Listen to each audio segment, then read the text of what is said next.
अच्छा, आप रहते खाते सोते साथ में थे साथ तीनों, में थे। लेकिन एक दूसरे की मूर्ति देखना आपको पूरा देश का अलग अलग विषय बात कर रहा था, मगर इसके बारे में नहीं बात करता था। कितना आपको अनुशासन रखना पड़ा होगा और कितनी गोपनीयता कि आप तीनों साथ में रह रहे हैं, उठ रहे, खा रहे, सो रहे हैं, लेकिन आप जिस इतने बड़ी परियोजना पे, जिस प्रोजेक्ट पे काम कर रहे हो, उसके बारे में जरा भी बात नहीं कर सकते। नहीं बात इस तरह का प्रोफेशनल डिसिप्लिन जिसको कहा जाता है, पेशेवर अनुशासन, बहुत बड़े बड़े पेशों में भी देखने को नहीं मिलता, लेकिन आपने उसको निभाया क्योंकि शायद आस्था भी बलवान थी, उसके प्रति जो समर्पण था वो भी बलवान था। तो कभी ऐसा आया कि किसी ने जानने की कोशिश की तुम क्या कर रहे हो, कैसे? नहीं, हम लोग बहुत स्पोर्टिवली लिया था। और सिर्फ हमारा अंदर भी ऐसा ही था। हम लोग हमारा सेलेक्ट ऐसा नहीं था, देश को अच्छा मिलना है बस, हमारा भी, उसका भी, किसी का भी।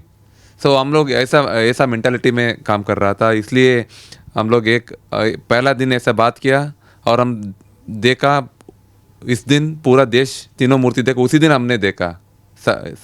और बीच में किसी का नहीं देखा था हमने। अब मैं उस घटना पर आता हूं जो सबसे ज्यादा रोमांचित करने वाली, जिसकी जब चयन का दिन आ गया, मूर्ति बन गई और यह था कि कौन सी चयनित होगी, उस दिन आपके मन में क्या भाव चल रहे थे, दिल की धड़कनें कैसी चल रही थी? और देश को तो बाद में पता चला कि कौन सी मूर्ति चयनित हो गई है, आपको कब पता चला? सर, हम लोग बुलाया गया था मैसूर से। हम दिसंबर 10 वापस गए थे मैसूर, और हमको वापस बुलाया गया 28 दिसंबर, क्योंकि पूरा ट्रस्टीज आ रहे हैं, आप आके आपका एक कलाकृति दिखाइए। और उस दिन मैंने हमारा एक येलो कलर का एक कपड़ा मूर्ति के बांध के, मैं थोड़ा हिंदी में मेरा थॉट प्रोसेस बताया कमेटी वालों के साथ। मेरा थॉट प्रोसेस पहले दिन से यही था, सिर्फ हमारा कमेटी वालों का अप्रूव लेना मेरा उद्देश्य नहीं था। मेरा उद्देश्य देश से आने वाला गरीब आ जाता है, हमारा माता पिता बहुत आ जाता है, उनको दर्शन देना है, और देखने से एक प्रसन्नता, एक हैप्पीनेस होना है। तो इस प्रश्न को मैं उत्तर देना है। सिर्फ मैंने एक बुक में लिख के रखा था, हर दिन मैं सोने से पहले देखता था, और 1000 फोटो से ज़्यादा मैं सेव किया था, और सोने से पहले कल क्या के लिए पूरा 1000 फोटो देख के सोता था, क्योंकि मैं भूल ना जाऊँ, क्योंकि मैंने तो ये 1000 फोटो राम जी की प्रतिमा के थे, बच्चों के थे, किसके फोटो थे ये 1000? पूरा आप हमने प्रभाव मंडल एक डिज़ाइन किया था, एक दशावतार के साथ, और भक्त बाग में हनुमान और गरुड़, सब एक इंच के लिए भी हमने एक रेफरेंस रखा था। और हमने ऑर्नामेंटेशन किया है, वो 700 साल पुराना एक हमारा एक शिल्प का एक अलग आभरण है। सो ऐसा हमने पूरा उस वक्त का और इस वक्त में क्या कर सकते हैं, ऐसा ही किया था। और ये सब मैंने एक्सप्लेन किया उनको। शायद मेरा हिंदी इतना अच्छा नहीं था, शायद वो ठीक से नहीं समझ पाया होगा शायद। और मगर मैंने एक कपड़ा डाला था, उस वक्त पे वो नीचे आ गया ना, हमारा पूरा ट्रस्टीज का हाथ ऊपर चले गए। सो वो मेरे को बहुत याद रहता है।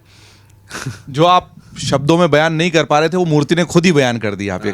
आप जो बताना चाह रहे थे मूर्ति के बारे में, हिंदी अच्छी नहीं होने से शायद नहीं समझा पाए, लेकिन वो आवरण हटते से ही मैं उस पर आ जाता हूँ। मैं इस प्रश्न को रोकना चाह रहा था, क्योंकि संवाद में भी हमारी विस्तार से बात होनी है। मैं सोचता था एक प्रश्न उसके लिए रखूँ, लेकिन चूंकि आपने कहा, मैंने सोशल मीडिया पे भी डाला कि मैं अरुण जी से बात करने वाला हूँ, आप क्या सवाल पूछना चाह रहे हैं। अगर उसमें 100 सवाल आए हैं तो 90 सवाल ये है कि वो आँख ऐसी कैसे बन गई। उस आँख को देखो तो फिर आँख हटती नहीं है वहाँ से। हमने मूर्ति अलंकार किया था, और वो मैं भी उस वक्त उधर ही थे, और पूरा हमारा कलाकृति पूरा अलंकार में छुप गए अंदर, वो हिडन हो गया, क्योंकि अलंकार वो ऊपर आ गए। और मेरे को पता था, सिर्फ वो आँख और हमारा फेस के लिए पूरा देश उस वक्त नज़र आएगा। सो हमको एक मूर्त दिया गया था गणेश जी ने, वो प्रतिष्ठापन का एक आगे ले रहे थे वो गणेश जी ने। हमको एक मूर्त दिया गया था, और नेत्रों मिलन करने से पहले हमको सरयू नदी में स्नान करके, हनुमान गढ़ी पे पूजा करके, और कनक भवन में पूजा करके ये करना है। और हमको 20 मिनट दिया गया था। अच्छा, आँख बनने के लिए केवल 20 मिनट? हाँ, और मूर्त इतना ही था, हमको 20 मिनट दिया गया था। और आप पत्थर में आपको एक ही चांस रहता है हर वक्त, और मेरे को एक भी छेनी गलत चली गई, एक प्रहार गलत, हाँ उसको रिवर्ट नहीं कर सकते। हाँ एक ही चांस रहता है। और आपको सोचिए मेरे को 10 से ज़्यादा अलग अलग तरीका से आग बनने आता है, मगर मेरे को उसमें एक सेलेक्ट करना है। सिर्फ मैंने भगवान से ही मैं हर वक्त मेरा प्रेशर भगवान के ऊपर डाल देता हूँ, हम नहीं बना रहे, आप बनवा रहे हैं हमसे, आप भी मेरे को क्या करना है इस वक्त थोड़ा आदेश दे दीजिए। सो मैंने अभी ऐसा सोचा, हम किसी तरह से मैं कनेक्ट करना है देश को आँखों में। सो 20 मिनट के अंदर हमको एक पहले ही मैंने बोल के एक सिल्वर हैमर और गोल्डन चिजल बनवाया था। क्योंकि ये शिल्प शास्त्र में कहा गया है। सो गोल्डन चिजल और सिल्वर हैमर में एक ध्यान श्लोक है, वो लिख के एक बनवाना है। We have to do like that. दर्शकों के लिए बता दूं, सुनहरी हथौड़ी Yes. और चांदी की छेनी, यस सुनहरी हथौड़ी और चांदी की छेनी से वो आंखें बनी हैं जो आप सबको प्रभावित कर रही हैं। दिव्य चक्षु, रामलला के दिव्य चक्षु सोने की हथौड़ी से बने हैं, चांदी की छेनी से बने हैं, और उसके अंदर वो सात्विकता, वो तेज, वो अनुभूति, उसका तो वर्णन ही शब्दों में करना किसी कवि, किसी लेखक के लिए मुमकिन नहीं है। बस उन आँखों को आप देखते रहिए और रामलला की वहाँ प्राण प्रतिष्ठा सार्थक हो उठती है।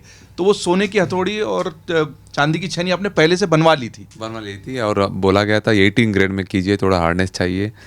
और आप शिल्प शास्त्र को जोड़ रहे थे, शिल्प शास्त्र का वो वर्णन सुनना दिलचस्प होगा। यस शिल्प शास्त्र के हम लोग बताया गया है पहले ही, सो इसमें ही करना है। और शिल्प शास्त्र एक मेजरमेंट देता है, ज्योमेट्रिकल मेजरमेंट, हम लोग उत्तम पंचताल कहते हैं, और 64 अंगुल कहते हैं। So that geometrical measurement is सबको सेम है, मगर उस ज्योमेट्रिकल मेजरमेंट के अंदर जान लेके आना वो आर्टिस्ट का हाथ के ऊपर है। सिर्फ हमने यही कोशिश किया, वो हम पहला मैं ही बहुत इंतज़ार था, 6 महीने से ढूंढ रहा था, आप हमको दर्शन दे दीजिए, मैं तो नहीं छोड़ने वाला है, नहीं तो उसके साथ ऐसा मैंने इंटरेक्ट करता था। अब कितना भी मेरे का परीक्षा लीजिए, हम तो लेने का तैयार है, मगर आपको दर्शन देना ही देना है।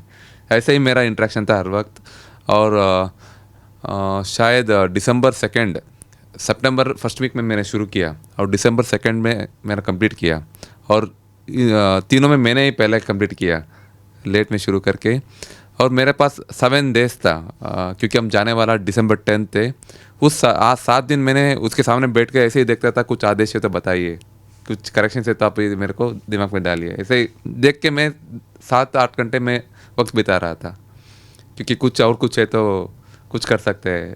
सो कुछ आदेश आया? हाँ नहीं, क्या आदेश वो प्रसन्नता है, वो सिर्फ आँख के बारे में शायद उसी वक्त मैंने। ये कैमरा थोड़ा चेहरे के भाव पे ले जाइए अरुण जी के, आप देखिए अभी भी उनके चेहरे पर कैसे भाव हैं। एक शिला उनकी नहीं सफल हो पाई थी, 70% काम उनका बेकार हुआ, फिर भी बाद में शुरू करके पहले ख़त्म किया, और बचे हुए दिनों में रोज राम जी की उस मूर्ति से वो बात करते थे। मेरा गला रूंध रहा है उसको कहते वक्त, क्योंकि भावनाएं कुछ ऐसी है।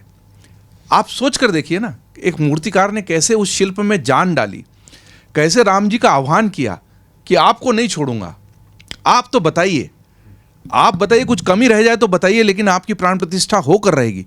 शायद ये आह्वान, जैसा बाल हट होता है ना, बाल रामलला ये बना रहे थे, वैसे ही बाल हट इन्होंने रख लिया था। शायद उस हट के आगे खुद रामलला भी समर्पित हो गए। हाँ सर, डेफिनेटली मैं यही मानता हूँ। मैंने ज़िंदगी में पत्थर के साथ इतना वक्त बिताया, मैं कॉन्फिडेंटली कह सकते हैं पत्थर मेरा बात सुनता है। सो और मेरे के लिए कुछ नहीं पूछता हूँ, मैं हम देश के लिए पूछ रहा हूँ, इसलिए मेरे को ऐसा नहीं लग रहा था मेरे के लिए कुछ पूछ रहा हूँ। और मैं यही कहता रहता हूँ, ये मैंने नहीं बनाया, वो बनवाया है। और मेरे जैसा बहुत हज़ारों आर्टिस्ट इधर इतने साल से काम कर रहे हैं, हमको सबको एक रेस्पेक्ट मिलना है, और मेरी तरह से मिलते हैं तो और भी अच्छा है। सब मैंने ऐसे ही कोशिश किया, क्योंकि 1000 आर्टिस्ट मैं जा रहा था मंदिर, बहुत मेहनत से शायद मेरे से अच्छे भी बना रहे उधर बहुत आर्टिस्ट। सो मेरे को सब के लिए एक रेस्पेक्ट मिलना है, और ये ऐसे ही करेंगे, देश को एक अच्छा लल्ला को दर्शन करवाएंगे, ऐसे ही मेरे मन में था। बस आग बनाने के लिए केवल 20 मिनट क्यों दिए गए? ये दिलचस्पी जाग सकती है उन लोगों की जो ये सुन रहे हैं साक्षात्कार। ये मूर्त हमने गणेश जी ने दिया था। वो उस मूर्त में ही वो आंख बननी चाहिए। इसलिए आप पंडित जी ने। तीनों मूर्तिकारों को वही नहीं नहीं नहीं सिर्फ मेरा सेलेक्ट हुआ था ना, इसलिए इसका बाद में। हाँ, अच्छा इसका अच्छा, बारह प्रतिशत हो रहा है। उसके पहले नहीं बनी थी आंख? नहीं नहीं नहीं। ये चयन होने के बाद आंख बनी है? हाँ, अच्छा सेलेक्ट ठीक। होने के बाद एक तो हम कहानी को जोड़ते हैं। जब जिस दिन चयन की बात थी, आप बात समझा नहीं पा रहे थे, पर वो आवरण नीचे आ गया, सारे ट्रस्टियों के हाथ अपने आप ऊपर उठ गए हाँ। और मूर्ति चयनित हो गई। हाँ। तो आपको वहीं बोल दिया गया कि ये चयनित है? नहीं, मेरे को वो उस शाम पे फ़ोन आया था, चंपत जी ने बोला मैसूर जाने का तैयारी मत करो। सिर्फ इतना ही बताया गया था, मेरा सेलेक्ट हुआ था नहीं बताया था उन्होंने। मैसूर जाने का अभी तैयारी मत करो, आप इधर ही रुको। बाद में मेरे को बोला गया एक वस्त्रकार आ रहा है, उनके साथ आप कोऑर्डिनेशन कीजिए, और अलंकार भी हो रहा है, उनके साथ कोऑर्डिनेशन कीजिए। सो ऐसे ही रुका था मैं 1 महीने तक।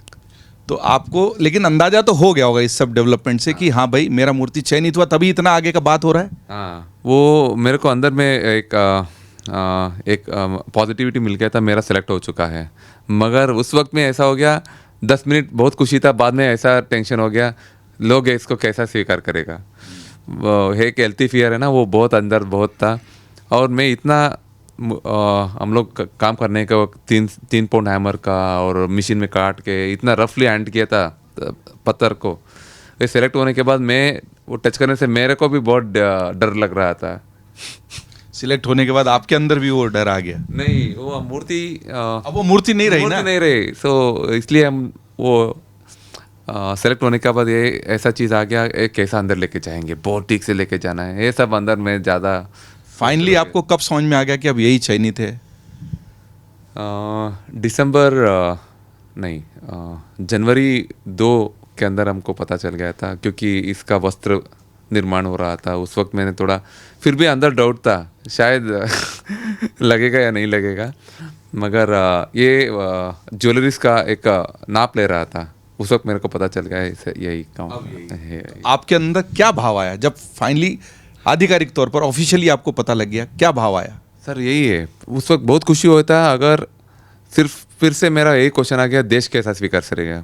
तो मैं ठीक से सो पाया जब हमारा पूरा देश वो देख के खुशी हुई ना, उस दिन मैं ठीक से सो पाया। 22 जनवरी की रात को शायद और एक दिन एक्स्ट्रा, 23 जनवरी। हाँ, क्योंकि उस शाम भी मैं जाके सबके साथ मिलके पूछ रहे थे मूर्ति आपको कैसा लगा, और सबका एक अच्छा एक रिस्पॉन्स मिले। उस वक्त मैं आराम से सोया 7 महीने के बाद। इसमें एक ट्विस्ट और आ गया था, ट्रस्टियों की, इससे पूरे परियोजना से जुड़े सारे लोगों की कोशिश ये थी कि जब प्राण प्रतिष्ठा हो पहली बार लोग मूर्ति को तभी देखें। लेकिन एक फ़ोटो वायरल हो गया और सब लोग उस फोटो के, उसकी बहुत चर्चा भी हुई, बात ये आई कहीं आपके स्टूडियो से बाहर आ गया, किसने ले लिया, कोई अधिकारी ने ले लिया। इस कहानी पे थोड़ा बताइए। हम लोग पहला सेलेक्ट हुआ था, बाद में हमारा बहुत बिगेस्ट चैलेंज था उसको ठीक से कैसे अंदर रखेंगे। वो हम लोग विदाउट एनी हर्टिंग डैमेजिंग ए स्मॉल बिट हमने ठीक से अंदर रख लिया। LNT के इंजीनियर्स ने बहुत अच्छी तरह से अंदर गर्भगृह के अंदर रख लिया। सो हम लोग उस दिन में थोड़ा आराम हो गया था, क्योंकि ये अंदर गए अभी मेरा गर्भगृह में और बहुत एक टेंशन नहीं है। मगर 1-2 घंटे के बाद ये फ़ोटो बाहर निकल गए। हम लोग इतना टेंशन हो गया, 7 महीने से कहीं पे हमने जाने नहीं दिया था। आपस में भी नहीं बताया। मैं मेरा बीबी को नहीं भेजा था। बताइए। सो ये कैसा हो गया। और सो इधर एक महीने से बहुत लोग आने जाना हो गया था। हमारा अलंकार का टीम आ रहा था और अलग अलग टीम आ रहा था, LNT का टीम आ रहा था। शायद उस वक्त हमने थोड़ा एक ट्रैक मिस हो गया था, किसी ने फोटो खींच लिया और बाहर आ गया। और मैं और चंपत जी बहुत डिस्टर्ब हो गया था। मैं 2 दिन रूम में रो रहा था, क्यों ऐसा हो गया हमारे साथ, क्यों ऐसा हो गया।